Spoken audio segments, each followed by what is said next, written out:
Bom, gente, boa noite. Vamos continuar aqui o nosso estudo sobre temperamentos. E a pergunta que não quer calar, qual que é? O que é temperamento? São um conjunto de características que definem as ações e reações.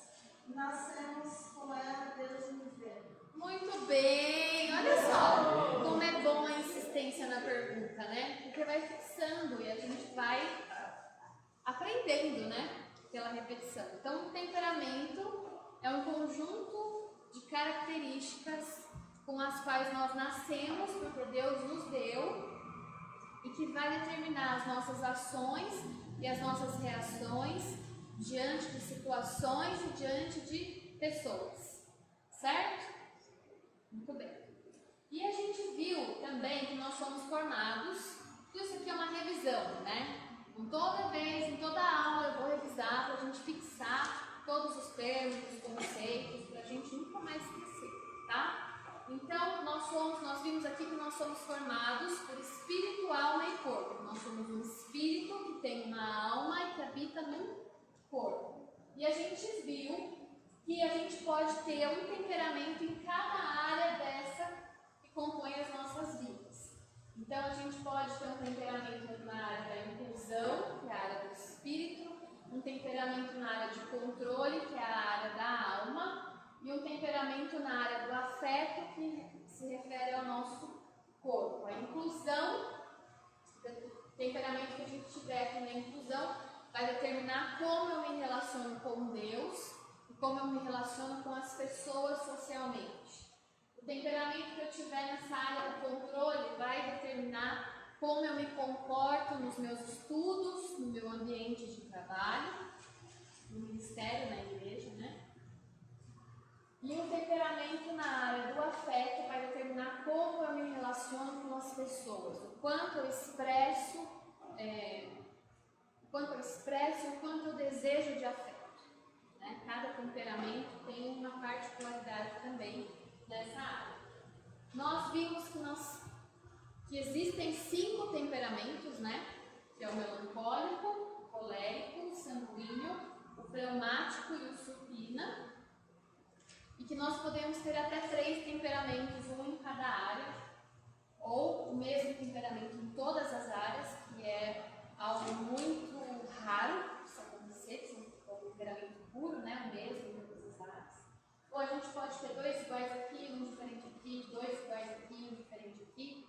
Depois, com os testes de temperamento que a gente fez, né, com os resultados que a pastora vai depois passar para cada um, a gente vai ficar sabendo quais são os nossos temperamentos, certo? Nós vimos também que existem temperamentos introvertidos e extrovertidos, que os introvertidos são aqueles que têm mais dificuldade de expressar aquilo que sentem, aquilo que eles querem, né? Eles pensam muito mais do que eles falam, às vezes eles só pensam e deixam de falar. E o temperamento extrovertido é o oposto, né? Que exterioriza muito aquilo que pensa, aquilo que sente, através de palavras, através de gestos, através da fisionomia, né? Você consegue perceber o que a pessoa está sentindo, porque ela deixa transparecer, ela é extrovertida. E ela fala muito mais do que pensa. Ela vai pensando à medida que fala, ou às vezes ela fala e nem está pensando, né? Simplesmente já foi, já falou. E nós começamos também a falar sobre Moisés como melancólico, né? Nós estamos fechando hoje essa parte do melancólico. A gente já viu o melancólico na inclusão, no controle, no afeto. A gente já viu as características, né? As qualidades, as virtudes, as fraquezas.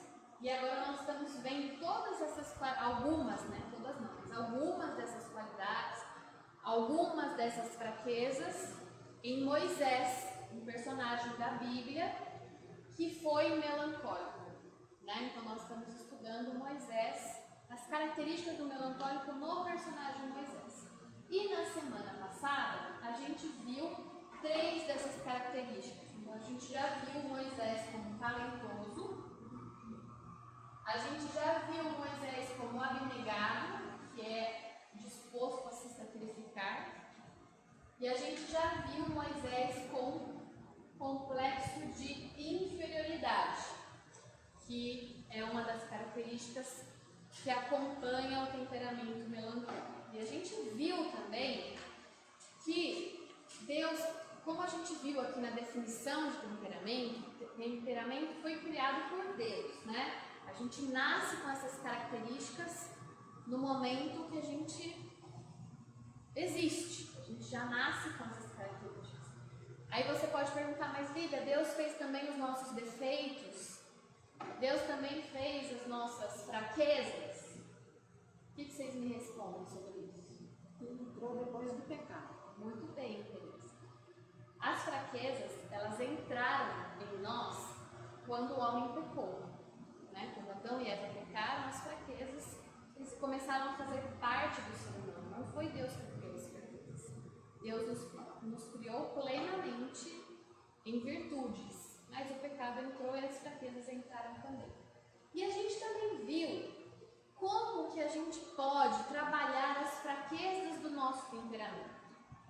Quem nos ajuda? O que nos ajuda a trabalhar as fraquezas do nosso temperamento para que a gente tenha um equilíbrio nas relações e nas emoções?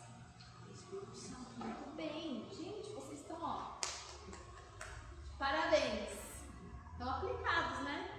Estão todos aplicados. Então, quando nós aceitamos Jesus como nosso Senhor e nosso Salvador, o Espírito Santo passa a fazer parte de nós. Então, por isso eu coloquei aqui, Espírito Santo e a setinha no Espírito, porque o Espírito Santo está em nós. E é Ele que nos ajuda a equilibrar o nosso temperamento, a potencializar as nossas virtudes e a neutralizar, nos ajudar com as nossas fraquezas e as nossas dificuldades. E como Ele faz isso? Como o Espírito Santo, através do quê? Como Ele nos ajuda? Como?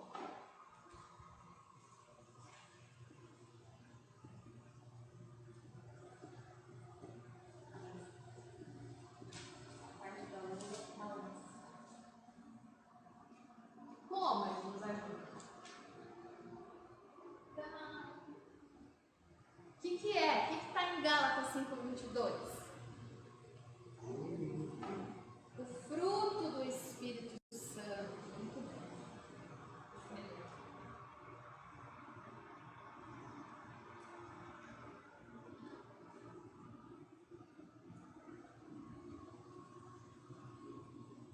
Em Gálatas 5:22 nós temos o fruto do Espírito Santo. O fruto do Espírito Santo é como se fosse uma mexerica. Tem vários gomos. É um fruto só, mas cada gomo é uma característica.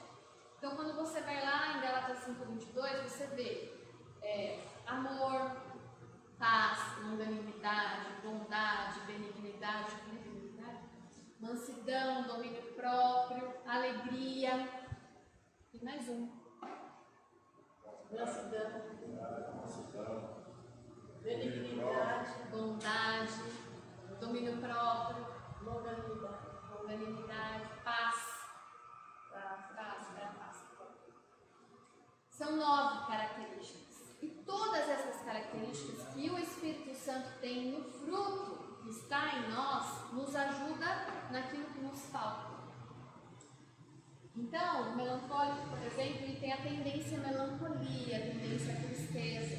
Mas o fruto do Espírito tem a característica da alegria, que muitas vezes falta para o melancólico. E o fruto do Espírito nessa característica da alegria vai ajudar o melancólico a não estar deprimido, ser alegre. Né? Então, todas as características do fruto do Espírito nos ajudam nas nossas fraquezas. É um presente maravilhoso que a gente ganhou de Deus quando a gente recebeu Jesus como nosso Senhor e nosso Salvador. Então, que a gente possa fazer uso desse presente, né? E não é automático. Não é porque a gente tem o Espírito Santo em nós que automaticamente ele vai nos ajudar nas nossas fraquezas. Nós precisamos buscar, né? né? Nós precisamos, em oração, buscar e pedir: Senhor, me ajuda na minha fraqueza, que eu consiga colocar em prática essa característica do fruto do Espírito Santo, que o Teu Espírito me ajude nessa minha fraqueza. É um pedido, é uma oração constante, diária, na presença de Deus. Amém? Amém.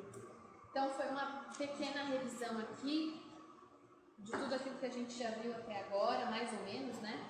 Então a gente viu aqui que Moisés era talentoso, que ele era abnegado, que ele era disposto a se sacrificar. A gente viu aqui bastante sobre o complexo de inferioridade que Moisés tinha quando ele foi chamado por Deus, né? Lá na sarça ardente no deserto, quando ele foi chamado, todas as desculpas que ele deu para Deus para recusar, né, o chamado de Deus para ele. A gente viu isso, todas as desculpas, foram 5 desculpas, e a gente trabalhou sobre isso na semana passada. Então hoje nós vamos falar sobre a tendência à depressão, o temperamento melancólico em Moisés. A gente vai ver a ira manifestada em Moisés. A gente vai ver o perfeccionismo, né, na vida de Moisés, e a lealdade também de Moisés com temperamento melancólico. Depressão. A gente viu aqui também na semana passada alguns exemplos de personagens bíblicos que eram melancólicos. Então a gente falou aqui sobre Elias, João Batista, Jonas,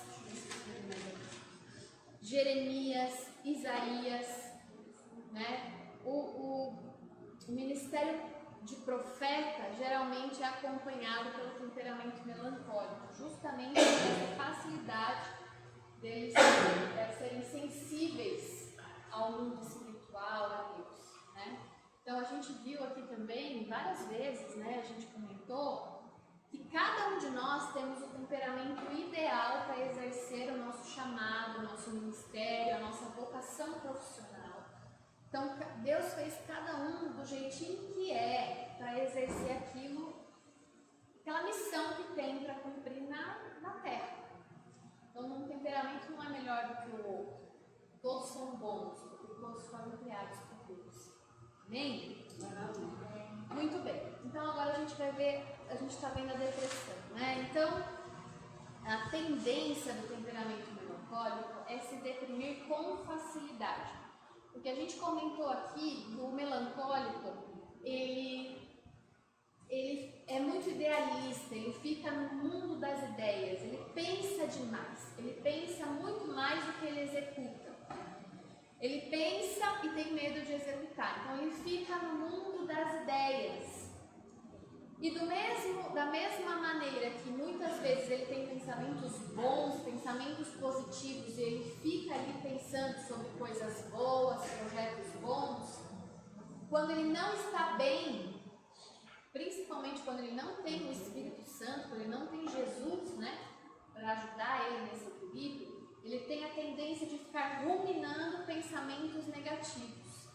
Situações desagradáveis, desavenças que ele teve com pessoas, e às vezes ele fica nesse loop de pensamento, pensando o dia inteiro, a semana toda, meses, ruminando essa experiência ruim, essa situação ruim, ou as palavras negativas que ele ouviu. Então a tendência é ele ficar nesse loop, né, nesse pensamento, nesse ciclo de pensamento e se deprimir. E a gente tem alguns exemplos na Bíblia de alguns personagens que chegaram a esse ponto mesmo depressivo. A gente vê hoje em dia muito facilmente as pessoas serem acometidas da depressão, né? E a depressão é um excesso de passado, né? A gente fala que a ansiedade é o excesso de preocupação com o futuro. A pessoa fica preocupada com o que pode acontecer e tem sintomas de ansiedade. A pessoa que tem sintomas de depressão, ela vive no passado, ela se preocupa muito com o que aconteceu, que é o que realmente acontece com o temperamento melancólico com mais facilidade. facilidade. Não que outros temperamentos não se deprimam, né? Mas talvez seja mais difícil. É um temperamento que tem essa tendência. E não foi diferente com Moisés. A gente vai ver aqui, vamos abrir lá em Números, no capítulo 11.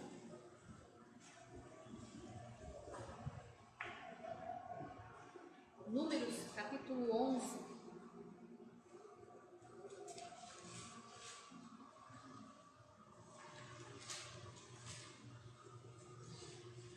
Nós vamos ler do 10 ao 15. Números, capítulo 11, do 10 ao 15.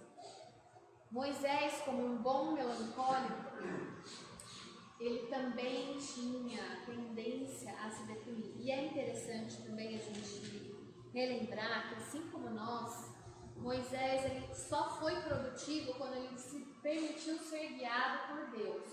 Quando ele se permitiu ser guiado pelo Espírito de Deus. Assim somos nós. Nós só seremos produtivos quando nós nos deixarmos ser guiados pelo Espírito de Deus. Então Moisés tinha os seus defeitos, as suas fraquezas e as suas virtudes. E quando ele se deixava ser guiado por Deus, as fraquezas do melancólico Moisés eram neutralizadas e as virtudes eram sobrepostas, né? Vamos dizer assim. Então aqui, Números 11, do 10 ao 15, fala assim, ó. Então Moisés ouviu como o povo chorava por famílias, cada um à porta da sua tenda. O Senhor ficou muito irado, e Moisés também não gostou daquilo. Moisés disse ao Senhor: por que fizeste mal ao teu servo? E por que não achei favor aos teus olhos, visto que puseste sobre mim a carga de todo este povo? Será que fui eu quem concebeu todo este povo? Será que fui eu quem o deu à luz, para que me digas que o leve no colo, como a babá leva a criança que mama até a terra que prometeste dar a seus pais? Onde eu poderia conseguir carne para dar a todo este povo? Pois chora diante de mim, dizendo: dê-nos carne para comer. Eu sozinho não posso levar todo este povo, pois é pesado demais para mim. Se me tratas assim, mata-me de uma vez. Se achei favor aos teus olhos, peço que não me deixes ver a minha miséria. Ó como Moisés aqui é melancólico, né? Ele floreia todo um texto, uma novela, e ele fala para Deus: Deus, esse povo que o Senhor deu para eu tirar do Egito e levar para a terra prometida, está aqui no meio do deserto, clamando, porque eles querem comer carne, e não tem carne, e eles estão com saudades da carne do Egito que eles comiam lá, e eles querem comer carne, e eles choram, e eles murmuram, e falam: por que você tirou a gente de lá, para a gente morrer aqui de fome, sem carne? E aí Moisés chega para Deus e fala assim: eu não aguento mais. Ele simplesmente chega para Deus e fala assim: eu não aguento mais, é muito pesado para mim isso, eu não quero saber desse negócio, eu cansei, me mata. Tira a minha, quero morrer. E quando o melancólico fala que ele quer morrer, não é uma força de expressão, ele quer mesmo. Ele quer morrer e quer desaparecer. Deus, me mata. Né? Ele não fala assim: Deus, me ajuda. Né? Porque Deus, quando chamou Moisés lá na sarça ardente, ele falou: eu serei contigo. Você não vai estar sozinho. Eu vou colocar na sua boca o que você vai falar. Eu vou dar a força que você precisar. E aqui Moisés esquece, quando o melancólico está nessa depressão, ele esquece de quem é Deus. Ele esquece do que Deus é capaz de fazer, da força, de tudo aquilo que Deus já fez na vida dele, de tudo aquilo que ele já experimentou de Deus, simplesmente esquece. Muitas vezes a gente até fala, a gente até lê, né, o Êxodo, e fala assim: nossa, como esse povo pôde murmurar tanto? Viu tantas coisas, Deus fazer tantas coisas, viu Deus abrir o mar vermelho, viu o maná cair do céu, viu a água sair da rocha, e mesmo assim murmura contra Deus. Mas muitos de nós não seríamos diferentes, porque isso acontece conosco. Quantas vezes a gente reclama, a gente murmura por situações que nós estamos passando e a gente esquece de todas as bênçãos que Deus já nos deu há até aquele momento, né? Então o melancólico tem essa tendência de esquecer do que Deus fez, focar naquele problema, focar naquela coisa ruim e ver com uma lupa, né? Com lente de aumento, todos os problemas que está vivendo a ponto de pedir para morrer. Então quem está deprimido tem a tendência de querer suicídio, né? A gente vê hoje, infelizmente, muitos casos, né, de suicídio. Existem temperamentos predispostos a isso e, obviamente, Satanás, sabendo dessa particularidade da pessoa, né, dessa fraqueza, ele usa também das situações para potencializar esse sentimento. Então Moisés aqui estava deprimido, estava cansado. Há muito tempo ele já estava com aquele povo e ele pediu literalmente para morrer. Senhor, eu não suporto mais, eu não quero mais, me matar. E ele faz toda uma encenação, uma novela, né? Ele fala, Deus, por acaso eu sou mãe dessas criaturas? Por acaso eu sou mãe dessas pessoas para eu ter que ficar levando, pegando no colo, sendo babá? Não, é muito pesado para mim, eu não quero isso, me mata, né? Então a gente vê a tendência aqui de Moisés à depressão. E eu separei aqui 2 outros personagens para a gente ver que também eram melancólicos e também passaram pela mesma situação. Vamos lá, em 1 Reis.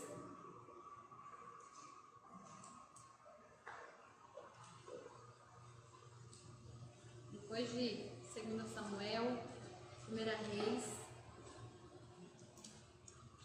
capítulo 19.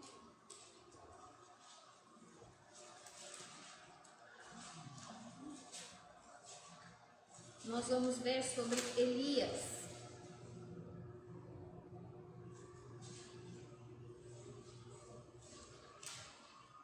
Primeira Reis 19, do 1 ao 4. Diz assim: Acabe contou a Jezabel tudo o que Elias havia feito, e como havia matado todos os profetas à espada. Então Jezabel mandou um mensageiro a Elias para dizer: que os deuses me castiguem se amanhã, a estas horas, eu não tiver feito com a sua vida o mesmo que você fez com a vida de cada um deles. Elias ficou com medo, levantou-se e, para salvar a vida, se foi e chegou a Berseba, que pertence a Judá. E ali ele deixou o seu servo. Ele mesmo, porém, foi para o deserto, caminhando um dia inteiro. Por fim, sentou-se debaixo de um zimbro, sentiu vontade de morrer e orou: Basta, Senhor, tira a minha vida, porque eu não sou melhor do que os meus pais. Elias também era melancólico. E ele estava com medo, se sentindo perseguido por Jezabel, e ele fugiu e pediu a morte. Um profeta, um grande profeta, que tinha acabado de fazer grandes coisas ali, né? Quando ele monta restaura o altar que estava destruído, e pede para Deus mandar fogo do céu, e desce fogo do céu, e consome o holocausto, e prova que o Deus dele era o Deus verdadeiro, não o Deus Baal. Ele mata todos os profetas de Baal, que eram 400 profetas de Baal. Jezabel fica enlouquecida, enfurecida, porque eram os profetas dela, porque ela era devota desse Deus Baal. E ela manda um mensageiro para Elias e fala: eu vou matar você, mesmo que você matou os meus profetas. E ele, com medo, se esquece do que Deus tinha acabado de fazer de grandeza, aquele Deus que fez cair o fogo do céu e consumiu o holocausto, aquele Deus poderoso. Ele se esquece daquilo, fica tomado pelo medo e foge e pede para morrer. E aqui o interessante, eu até circulei, ele orou. Ele orou: meu Deus, basta, eu estou cansado, eu quero a morte. Então, quando nós nos sentimos assim, o importante é a gente fazer como Elias, orar. Porque depois que ele orou, Deus deu estratégias, deu escape, cuidou de Elias, alimentou Elias. Eu não vou ler, porque senão a gente vai passar muito tempo aqui. Mas se você quiser anotar e ver em casa depois o que aconteceu com Elias depois dessa passagem, depois que ele orou, ele foi cuidado por Deus. Deus mandou um anjo para alimentá-lo, para confortá-lo. Ele dormiu mais um pouco e teve um descanso. E ele foi fortalecido por Deus para poder continuar a sua caminhada. Um outro personagem que também sofreu de depressão foi Jonas. Vamos lá, Jonas capítulo 4. Quase no finalzinho do Velho Testamento.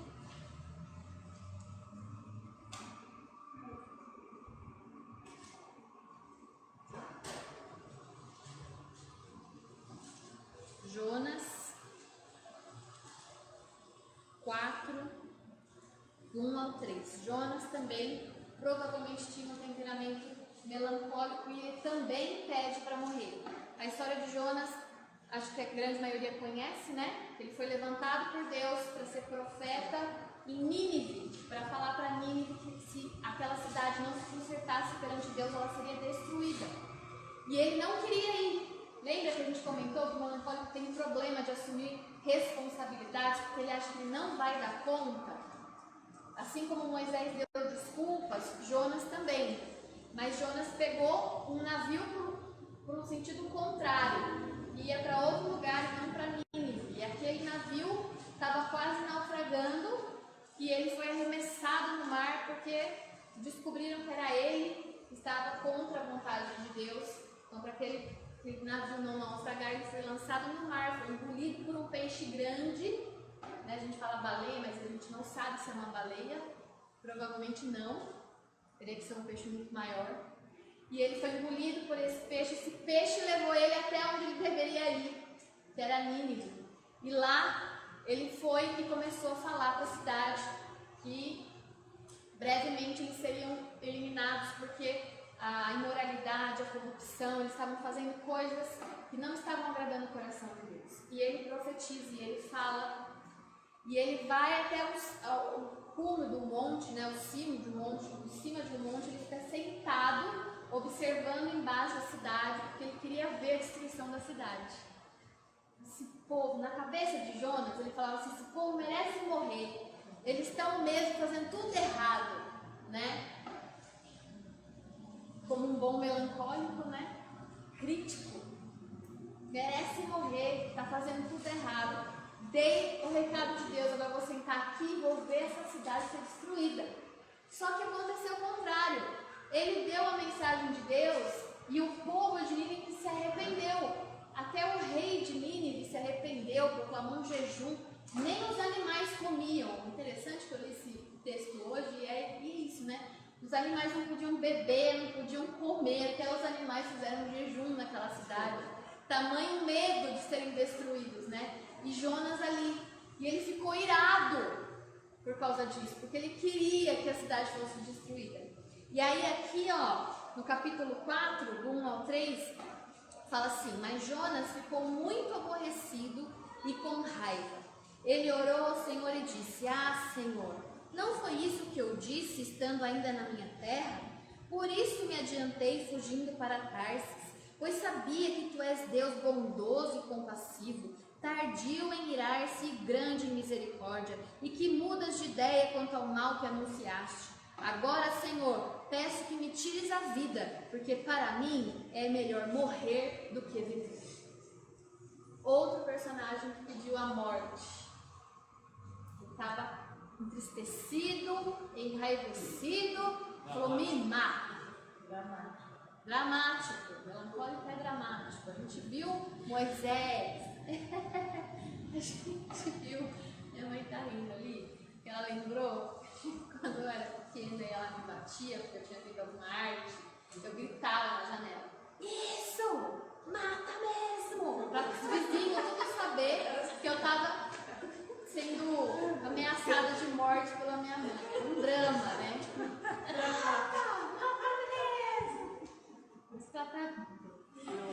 Mas o melancólico é dramático.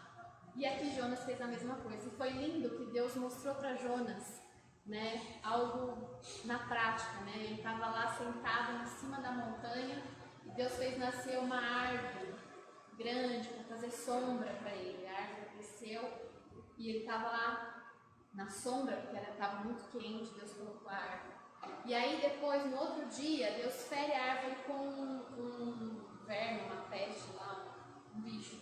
E a árvore seca e não tem mais folhas para fazer sombra. E Jonas fica triste, muito entristecido com isso e fala assim: poxa vida, né? Essa árvore era tão boa, tão frondosa, e de repente ela morreu e tal, ficou entristecido com isso. Aí Deus chega para Jonas e fala assim: você fica entristecido porque uma árvore morreu. Imagina eu, como pai dessa cidade, que tem mais de 120 mil pessoas, você acha que eu não ficaria entristecido de ter que matar todas essas pessoas? Assim como você se entristeceu com uma árvore, eu me entristeço com o meu povo quando eles são afligidos. Essa é uma grande lição para nós. Então aqui a gente viu então a tendência do melancólico à depressão. Moisés teve tendência à depressão, Elias, Jonas, mas Deus está disposto a restaurar. Assim como eles, grandes homens de Deus, foram afetados por essa característica, eu e você, se também formos afetados por essa característica de tristeza e de depressão, é importante que a gente ore pedindo a ajuda do Espírito Santo, que tem o fruto do Espírito, uma característica que é a alegria, que é suficiente para nos tirar dessa depressão, porque a alegria do Senhor é a nossa força. Amém? Amém. Ira. Então vamos ver aqui. Tem que correr. Ira. A gente vai ver aqui que o melancólico tem a tendência de ter uma ira reprimida. Ao contrário do colérico, quando fica irado, ele já explode, não pensa. Você falou alguma coisa para o colérico que ele não gostou, que ele não concordou, ele já responde na hora. O melancólico, ele se ira como o colérico, mas ele guarda essa ira. Ele não transparece imediatamente, ele vai guardando, ele é rancoroso, ele vai guardando. Mas quando aquilo vai irritando ele, enchendo até transbordar, aí ele explode. Ele peca quando ele ira. A Bíblia fala pra gente, né? Irai-vos e não pequeis. Então a gente pode se irar, porque a gente fica indignado com muitas situações, né? Dentro de casa, no país, em qualquer instância. A gente tem a liberdade de irar, porque é uma característica do ser humano, mas qual o nosso comportamento quando a gente está irado que vai determinar se a gente está pecando ou não. Então, aqui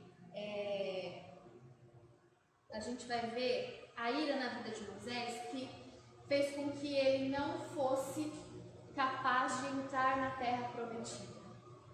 A ira que ele teve e a forma como ele lidou com essa ira teve uma consequência, né? Deus não permitiu que ele entrasse na terra prometida. Êxodo 32, 19. Lá em Êxodo 32, 19, vamos em Êxodo 17 primeiro.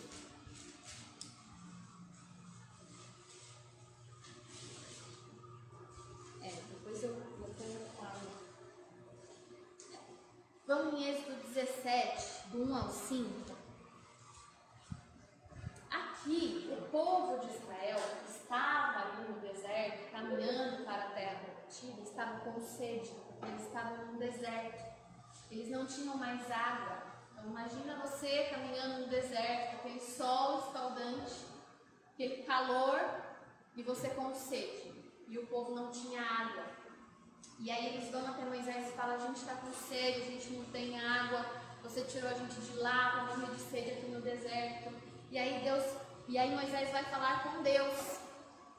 E aí Moisés fala com Deus, né? Toda a congregação pedindo água para beber. E Moisés responde: no versículo 2. Por que vocês estão discutindo comigo? Por que estão tentando o Senhor? Mas ali o povo estava com sede de água e murmurou contra Moisés, dizendo: por que você nos tirou do Egito para nos matar de sede a nós, aos nossos filhos e aos nossos rebanhos? Então Moisés clamou ao Senhor: que farei com este povo? Daqui a pouco eles vão me apedrejar. Imagina aquela multidão de pessoas bravas com Moisés, falando: a gente precisa de água, você tirou a gente de lá para morrer aqui de sede. E aí Moisés foi buscar o Senhor orientação a Deus, o que ele faria. E aí Deus fala, vamos prestar atenção nessa parte, porque a gente vai pular para uma outra parte e ver o que a ira de Moisés ocasionou a desobediência e a consequência, né, do seu pecado. Então aqui Deus fala assim para Moisés: passe adiante do povo e leve com você alguns dos anciãos de Israel. Leve também o bordão com que você feriu o rio Nilo e siga em frente. Eis que estarei ali diante de você sobre a rocha em Horeb. Bata na rocha e dela sairá água e o povo beberá. Então aqui tem uma ordem expressa de Deus para Moisés. Você vai caminhar com o seu bordão, você vai chegar até a rocha e lá na rocha você vai bater na rocha. Bata na rocha, fere a rocha, bate. Quando você bater, vai sair a água da rocha e o povo vai beber. E aconteceu. Então Moisés foi obediente nessa passagem. Ele feriu a rocha e saiu água da rocha. Agora a gente vai em Números. Depois de Êxodo tem Levítico, depois de Levítico tem Números. A gente vai no capítulo 20.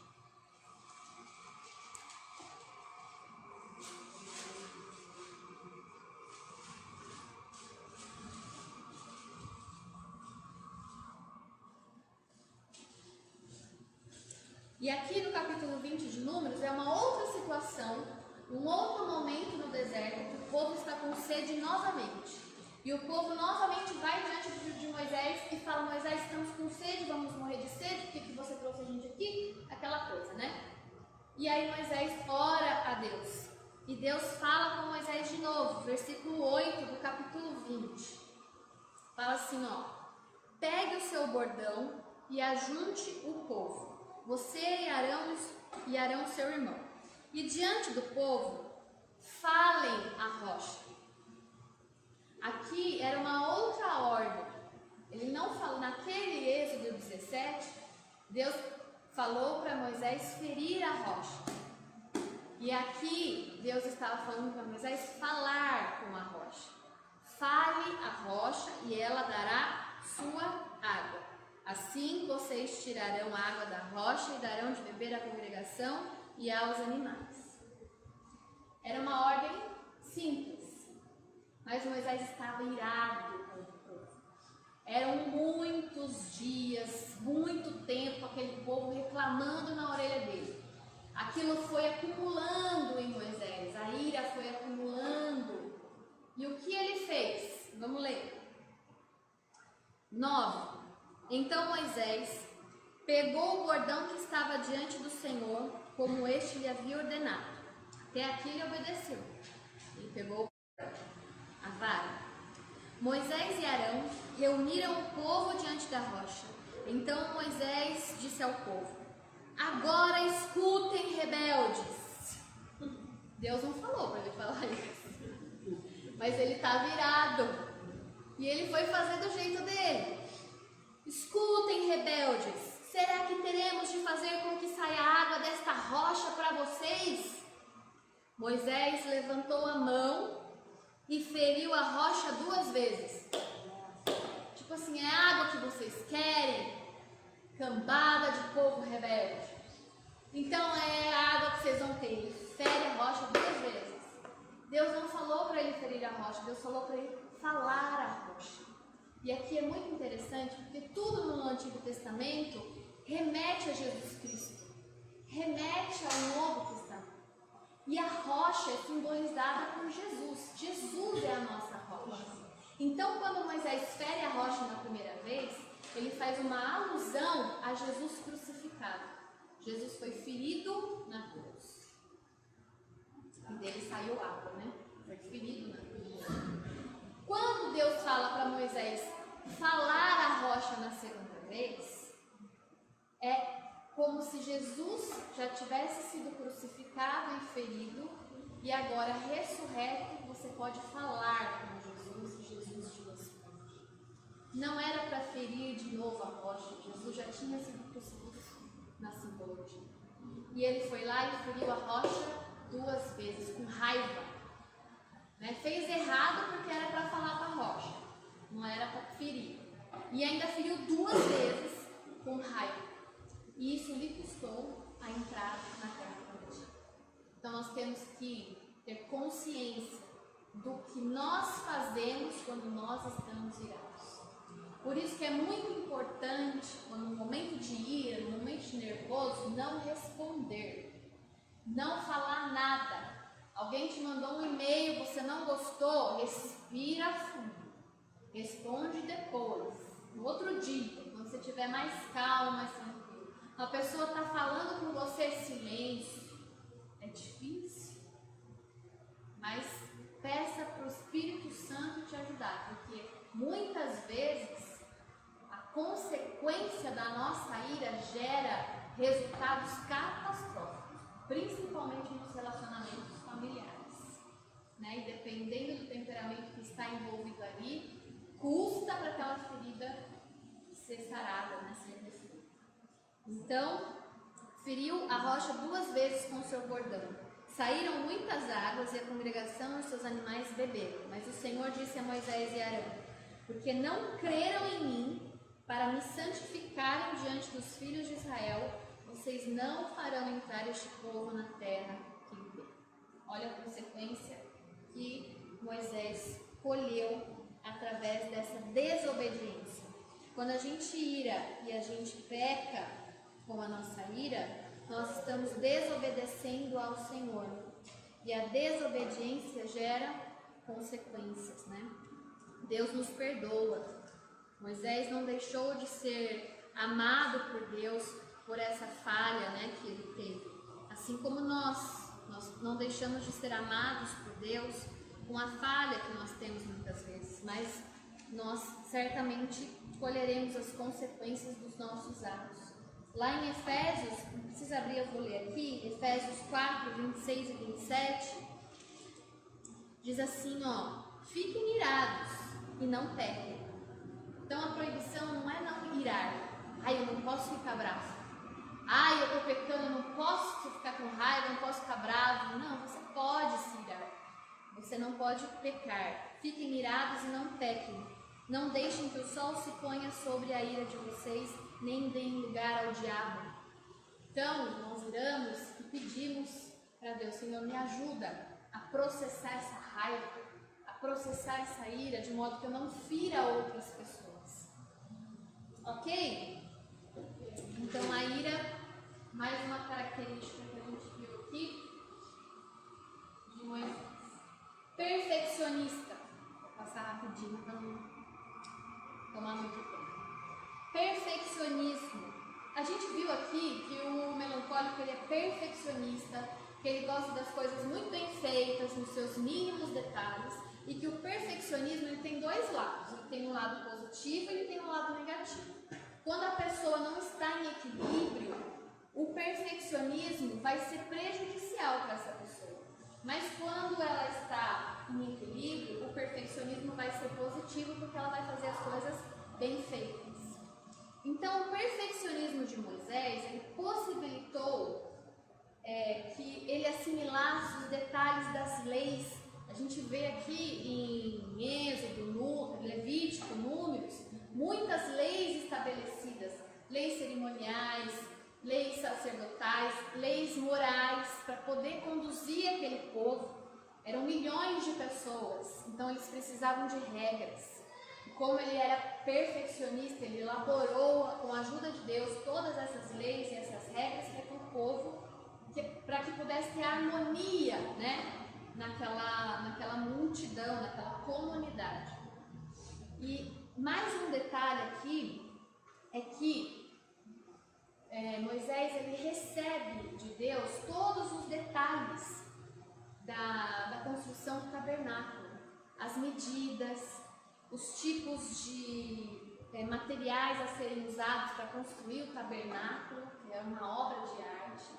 Então, somente um melancólico perfeccionista poderia assimilar essa informação de Deus para poder executar, idealizar tudo e poder executar. Ok? Um outro detalhe aqui que eu esqueci de falar aqui na ira, a gente falou sobre a rocha, né, que Moisés feriu quando não tinha que falar. E um outro ponto aqui da ira, se você quiser anotar aí, só para você ter anotado, em Números 20, em Êxodo 32:19, vai falar sobre as leis, os mandamentos, os 10 mandamentos, né? Moisés sobe lá no monte, fica lá 40 dias, né, no monte, e o povo, muito tempo no monte, o povo lá embaixo acha que Moisés tinha morrido e que eles precisavam de alguma outra coisa para poder conduzir aquele povo. Eles fazem um bezerro de ouro. E quando Moisés desce, ele tinha acabado de receber os 10 mandamentos, as tábuas da lei, ele desce com as rochas escritas por Deus, e ele vê aquele povo naquela cerimônia pagã, comendo, bebendo, cantando, adorando aquele bezerro de ouro. Ele fica irado e ele joga as tábuas da lei no chão, as rochas, e quebrou tudo. E a gente comentou aqui em aulas passadas que o melancólico, quando ele fica irado, ele tem a tendência de jogar objetos, lançar objetos com raiva, e ele fez isso. Então é um outro exemplo de ira no melancólico, tá? Eu voltei aqui só para vocês anotarem Êxodo 32:19, foi um exemplo de ira de Moisés também. O perfeccionismo, então, a gente viu, positivo, ele recebeu as instruções de Deus, ele idealizou o tabernáculo com todas as medidas, com todas as características, com todos os materiais, e conseguiu executar aquilo que Deus tinha revelado a ele, né? Num aspecto negativo, ele tinha dificuldade de delegar funções. Imagina Moisés liderando milhões de pessoas. Milhões de pessoas. Ele era profeta, ele era juiz, ele era sacerdote de todo aquele povo. E Moisés ficava sentado, vamos lá em Êxodo 18. Ele ficava sentado o dia inteiro e as pessoas faziam fila para irem se aconselhar com Moisés, para que Moisés resolvesse problemas judiciais, para que Moisés resolvesse problemas espirituais, contendas familiares, tudo. As pessoas faziam fila para buscar conselhos com Moisés. E como ele era melancólico e extremamente perfeccionista, ele tinha dificuldade de delegar essa função para outras pessoas. Provavelmente achando que só ele era capaz de exercer essa função. E aí aqui, ó, no capítulo 18 de Êxodo, a gente vai ver no versículo 13, assim, ó. No dia seguinte, Moisés sentou-se para julgar o povo, e o povo estava em pé diante de Moisés desde a manhã até o pôr do sol. Quando o sogro de Moisés viu tudo aquilo que ele fazia ao povo, perguntou: "Que é isso que você está fazendo ao povo? Por que você fica sentado, sozinho, e todo o povo está em pé diante de você, desde a manhã até o pôr do sol?" Aí Moisés responde: "É porque o povo vem a mim para consultar a Deus. Quando eles têm alguma questão, vem a mim para que eu julgue entre um e outro, e eu lhes dou a conhecer os estatutos de Deus e as suas leis." E aí o sogro de Moisés dá um conselho para ele. Ele fala assim, ó, não é bom o que você está fazendo. Com certeza todos ficarão cansados, tanto você como este povo que está com você. Isso é pesado demais para você. Você não pode fazer isso sozinho. Escute agora o que eu vou dizer. Eu o aconselharei e que Deus esteja com você. Represente o povo diante de Deus, leve as suas causas a Deus, ensine-lhe os estatutos e as leis e faça com que conheçam o caminho em que devem andar e a obra que devem fazer. Procure entre o povo homens capazes, tementes a Deus, homens que amam a verdade e odeiam corrupção. Coloque-os como chefes do povo, chefes de 1000, chefes de 100, chefes de 50 e chefes de 10, para que julguem este povo. Então, até aqui, se você quiser continuar lendo depois, você pode ler em casa.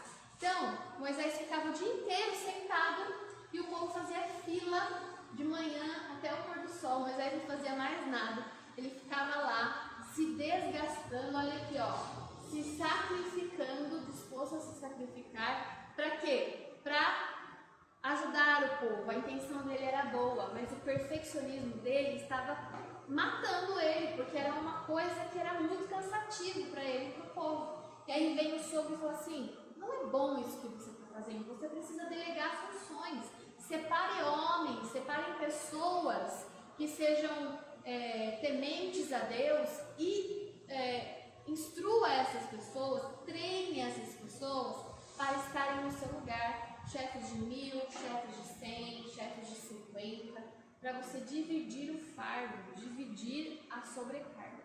Então, muitas vezes nós, como melancólicos, temos essa dificuldade de delegar funções, né? Principalmente em casa.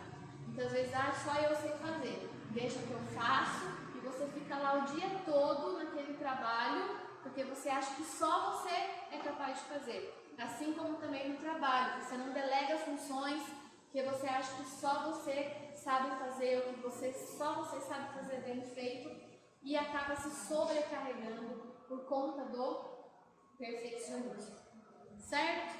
E a última característica aqui que a gente vai ver do melancólico é a lealdade. A gente viu aqui que o melancólico ele não tem facilidade de fazer amigos. É muito difícil o melancólico fazer amigos, porque ele tem a tendência de ter intimidade com poucas pessoas.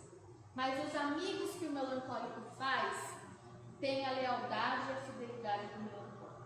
Ele é um amigo leal, ele é um amigo fiel, e isso faz com que ele seja muito devotado a Deus. Porque como ele é socialmente, ele é espiritualmente.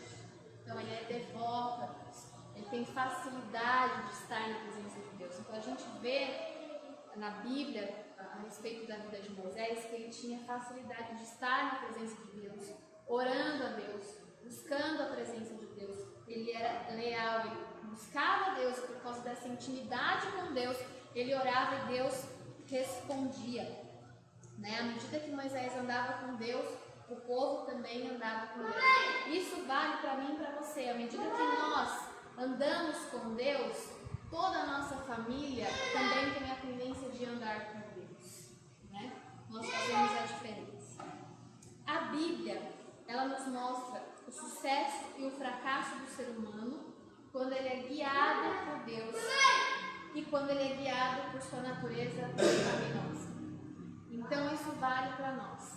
A Bíblia, ela mostra através dos personagens bíblicos quando o personagem ele fracassa, quando o ser humano fracassa, quando ele não se deixa ser guiado pelo Espírito Santo, e quando o homem ele tem sucesso, quando ele se deixa ser guiado pelo Espírito Santo.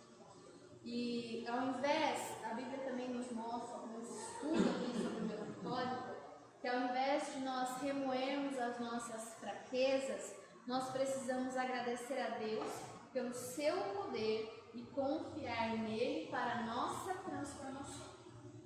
Então, quando a gente tiver a tendência de estar reclamando, murmurando diante de situações, que a gente possa fazer ao contrário. Ao invés de reclamar, agradecer. Agradecer a Deus por ele existir e nos fortalecer nas circunstâncias que nós passamos. Porque a gratidão a Deus faz a diferença na nossa vida. Se eu não posso ser perfeito, não adianta nem tentar. Essa frase resume o melancólico. Ele é tão perfeccionista, ele é tão crítico, que ele pensa, se eu não posso ser perfeito nisso que eu estou me tentando a fazer, eu não quero nem tentar. Mas que a gente possa pensar nessa frase de uma outra forma. né? Eu não sou perfeito. Eu vou tentar fazer com perfeição. E Jesus, o Espírito Santo, vai me ajudar a fazer as coisas com excelência. Que essa seja a nossa frase, né? Que a gente guarde isso para nós. Eu não posso ser perfeito só Deus. Eu posso querer fazer as coisas com excelência. E quem pode me ajudar a fazer as coisas com excelência? O Espírito Santo que está em mim, que está em você, que está em Gálatas 5:22, com todas as características que estão em nós, nos ajudando